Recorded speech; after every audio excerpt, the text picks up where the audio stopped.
Welcome to the Heart of Giving.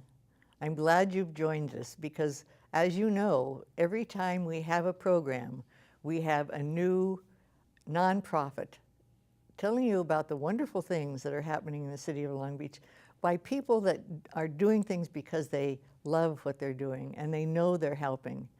That's what nonprofits do. And we're so fortunate in our area to have people that take advantage of their talents and bring so many things that have made such a difference to so many people, no matter whether you're not feeling well, whether you need help, whether you're hungry. There are just nonprofits that take care of that. Today is no exception. This is something that's kind of brand new. And we have a person here that is familiar to you, I'm sure, Steve Kuykendall, who was one of our congressmen many years ago. But you started out in Palos Verdes as mayor, councilperson, then mayor. Correct. And then after that, you became a State legislator. State legislator. State assembly member, yep. And 2 terms. Yes. And then you went to Congress. Correct. So you've had a background of knowing how things work. And you invited me about 4 years ago to a gathering in a home where we were going to hear about an emerging concept for our area that was really interesting. I didn't know much about it, and I still don't, so I'm glad you're here. Thank you but for having me. But it was called Fisher House. Correct. And Fisher House is something that is for the families of our veterans. Correct. Anyway, I want you to tell us what this is. How did this even get started? Shortly, a Fisher House is a comfortable home built on the campus of a military or veterans hospital, VA hospital, where the family members of the veteran or service member can stay while their loved one's in the hospital. And they stay there for no charge. So it's a real simple concept. It's kind of like a bed and breakfast, only you fix your own breakfast. And they're very nice homes. Fisher houses are beautifully built. And we have a big hospital. We have a gigantic hospital here at Long Beach VA, one of the largest ones. On 7th Street. They're at 7th and Bellflower. And the new Fisher House has just been completed there on that campus. It's a 16-unit house. And so beginning in about a month, they're going to be able to handle about 16 families a night. Really? Can stay there while their loved one's in the hospital. And will become, I think, Fisher House number 73 or so in operation around the United States. I hadn't even heard of Fisher House before. Now, it was started Fisher House was started by 26 years ago by Zachary and Elizabeth Fisher. Zach was a very successful real estate developer and investor in New York City. Never served in the military, but thought it was important that we say thank you to the military for what they've done for this country. And so he had started the Intrepid Foundation in New York, and then he started Fisher House Foundation, and he said, we're going to build these comfortable houses because I don't like these people sleeping in their cars or sleeping in a sofa whenever their loved one's in the hospital. And he said, I think we can say thank you for that and get them a nice place to stay. And one of the interesting concepts, which many people don't think of when you're on a federal government location, is Zachary and Elizabeth Fisher were very wealthy. And he said, and I want to feel comfortable staying in that house, so it's going to be built to a standard that I'm comfortable in. Oh, my.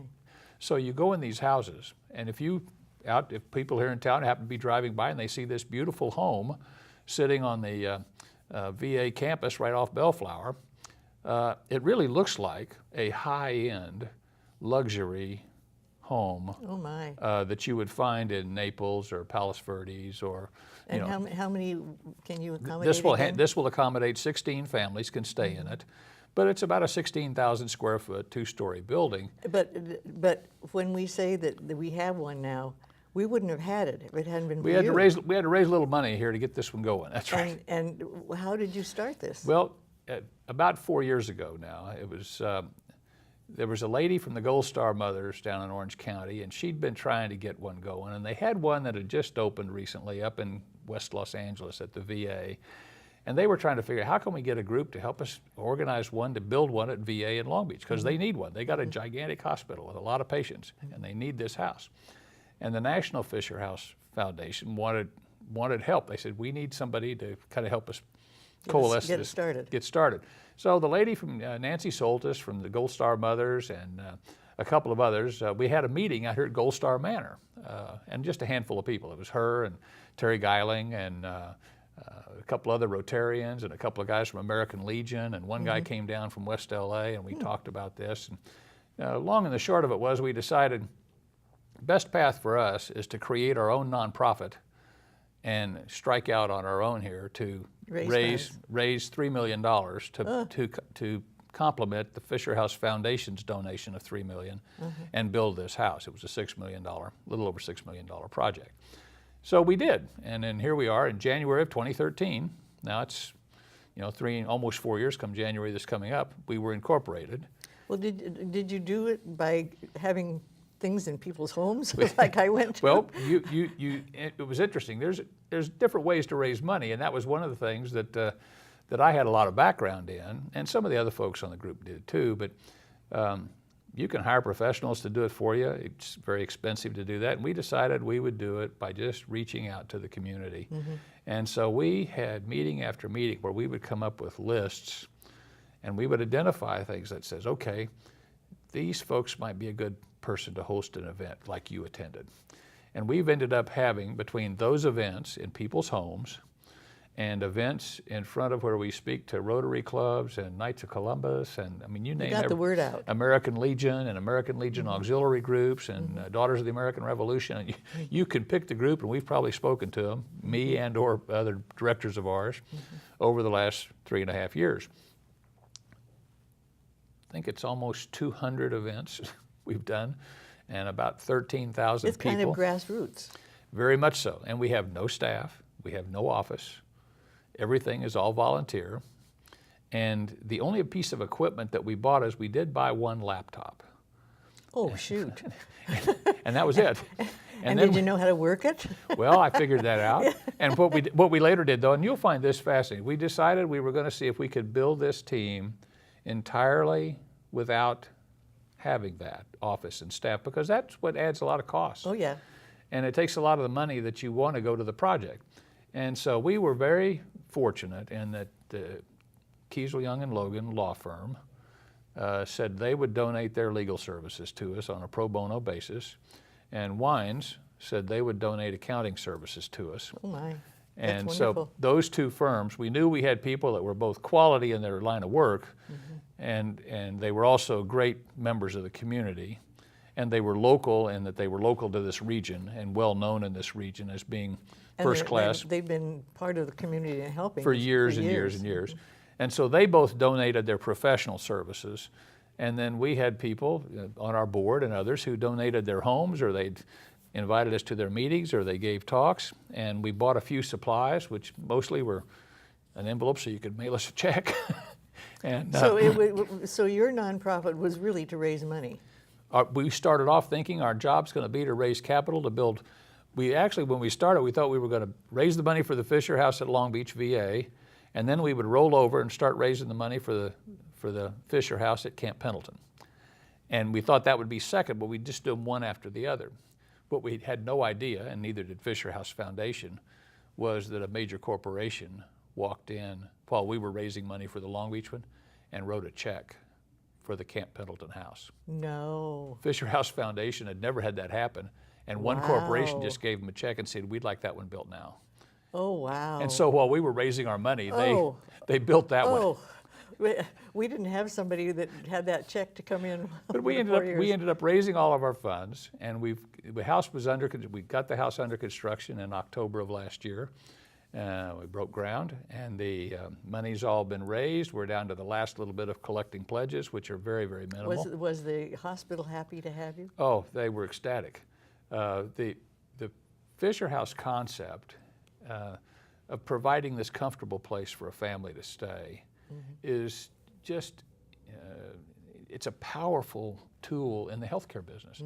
And we've had lots of people, docs will make talks about it, and they say, people get well better if their family's nearby. Oh, yeah. And that's what sometimes improves their health quicker, and we think that's a good part of healthcare. And so all across Fisher Houses, where now most of them are in the United States, about half of them at VA hospitals, there are 3 overseas, 1 in England and 2 in Germany, because there are major military hospitals there that needed them, and particularly the ones in Germany at the height of our operations in Southwest Asia, Iraq and Afghanistan. That's where all the casualties rotated through, and we were having people flown back there many times just to hopefully see their loved one as they were just getting them off the battlefields, and then they came back to the United States. But it is a concept that is. Can you believe it's happened? I must tell you, I mean, I'm a veteran. I've got a daughter who's now a veteran. She's a career naval officer. I'm a patient at this VA hospital. I live in Long Beach. I'm going, you know, I would have never dreamed we could pull this off probably as quickly as we did. I had complete confidence we would raise the money, but I didn't know we'd get it raised quite as quickly as we did. And to do so with an all-volunteer group, which has just been a bunch of superstars. And what does the Fisher House provide you in, do they say it should look like this? Good point, good point. These Fisher houses are, like I said, they're beautiful homes, and they're all unique. There are no two of them look alike. Now, what's unique, not unique about them is their floor plan, because the floor plans are all pre-approved by the Department of Defense and the Department of Veterans Affairs. So they're still involved with the... Oh, they're involved, because Okay. the process, the legal process, is the Fisher House Foundation, the national group, they make an offer to the respective government agency and says, we will give you a house of this size that looks like this, and here's a set of plans, and we'll put it on the campus at Long Beach VA if you will accept it. And so then they go through because it's a gift. It's a gift, going to be a gift to the federal government, and the federal government's going to take over operation of it. And the houses are individually decorated.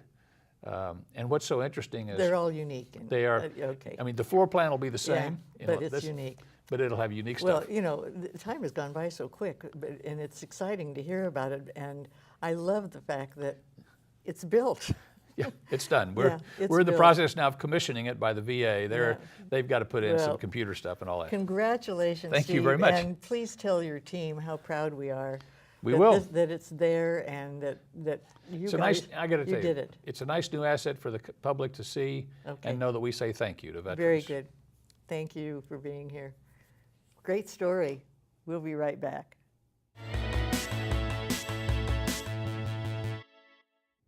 Welcome back.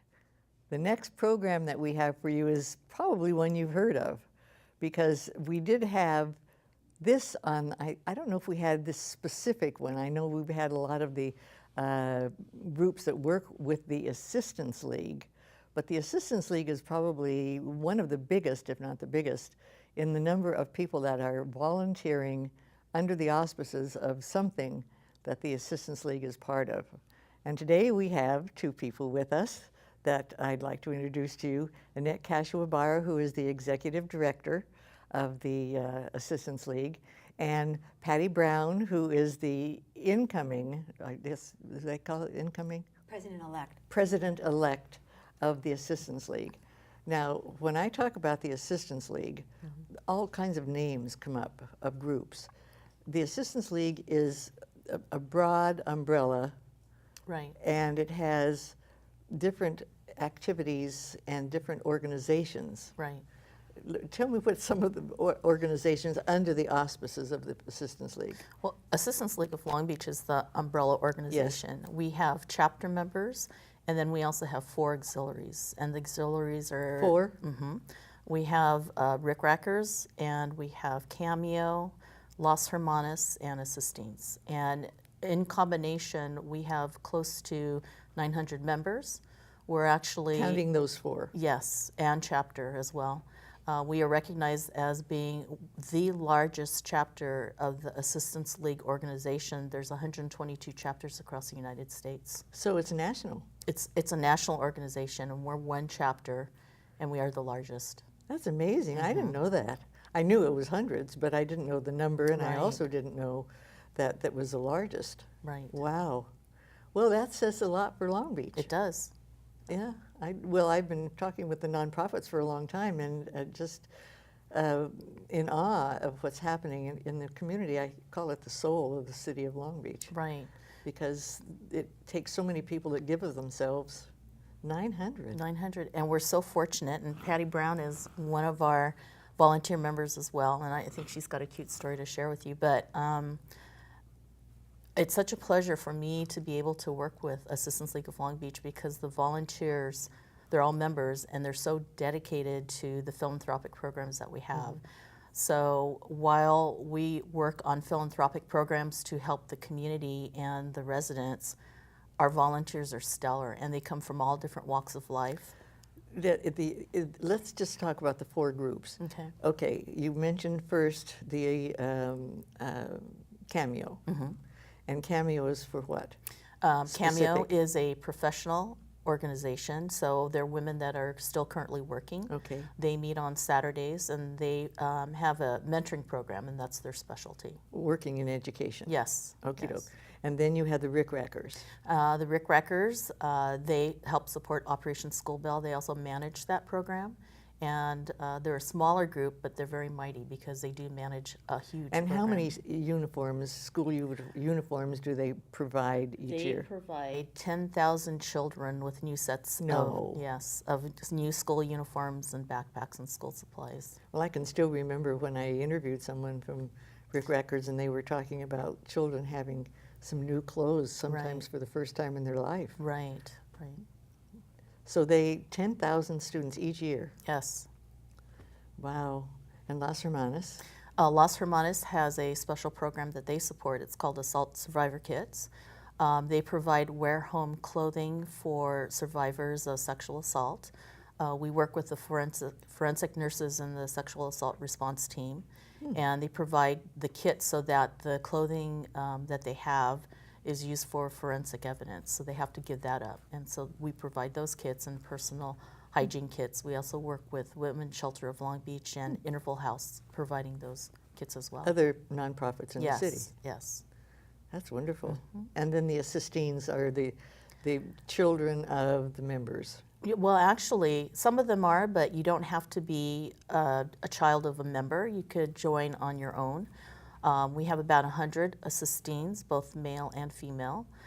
They come from the local high schools, including Los Alamitos High School. And Patty's worked with a number of them, and she could probably talk about some of those programs. But it's wonderful to have them as part of the organization because they do volunteer for some of the philanthropic programs that we have, and they also have their own specific programs.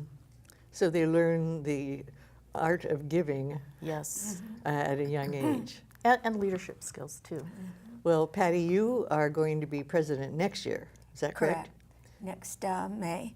Our president this year is Vicki Solis, and unfortunately she could not be here today to be with you. Well, it's nice to have you with us. And now, how have you been involved? What is your story? Oh, well, I kind of retired 3 times, and I was a nurse. I still am a nurse. And I just didn't know what I was going to do with myself. So 2 of my friends said, why don't you join Assistance League? And I go, I don't know about that. So they said, okay, just please join. So I did. I joined for 1 year. I said, that's all I'm going to stay. I'm going to be here for a year. Well, How many years ago? oh my God, 7. And I absolutely love it. I've never met such a group of dedicated volunteers. It's an honor to work with these women. That's wonderful. And these are from women from all over the city. And from outside of the city as well. Is that right? Now, those 4 groups have specific projects, but the Assistance League has many more Right. with the members that don't belong to these 4.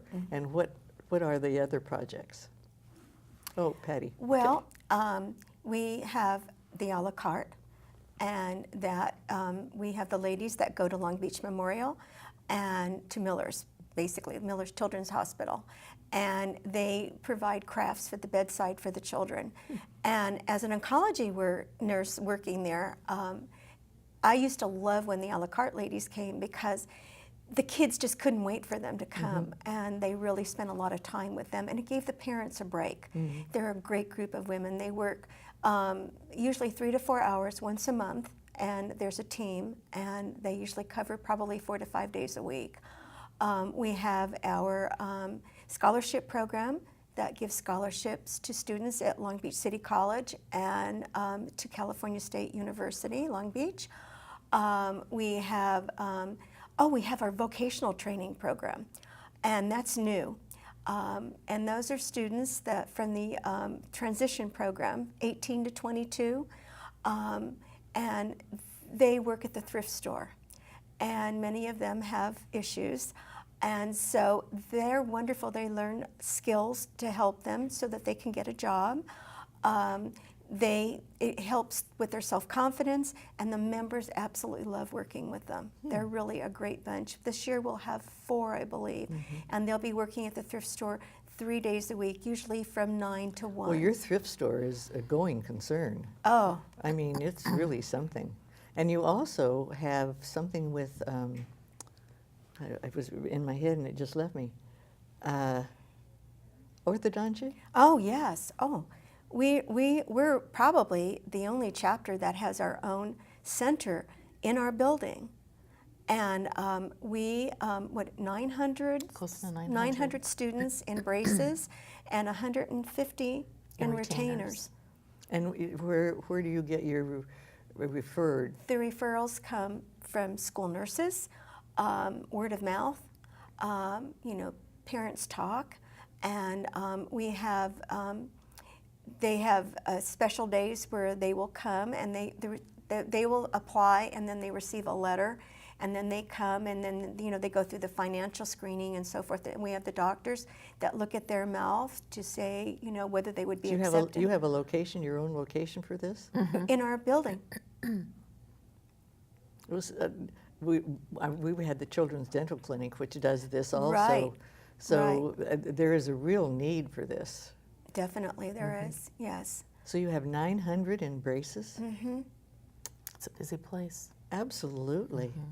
And all the children that we serve are the children that are in need in the city of Long Beach. As you know, poverty is a big concern for Absolutely. the city, and so our focus is to help those children that need it the most. If somebody is watching this and say, gee, I'd like to work with such and such, that sounds like really interesting, how would they do it? To be a volunteer, they could give us a call and we could direct them to the right auxiliary or to explain to them the different options that are available. Also on our website at www.allb.org, we have information about membership, and they could go there to get information as well. So 900 women And teenagers. and teenagers, and no men. We have boys in our assistants. And assistants. Boys and the assistants. Okay, well, they have quite a few men's groups now Right. in the community of Long But Beach. also interestingly is a lot of our members' husbands are involved. They're not really paid members, but they do come out and they volunteer. And so you'll find them, at our philanthropic center and also at the thrift shop helping out. Well, how long has Assistance League been in Long Beach? Do you know? Since 1940. 1940.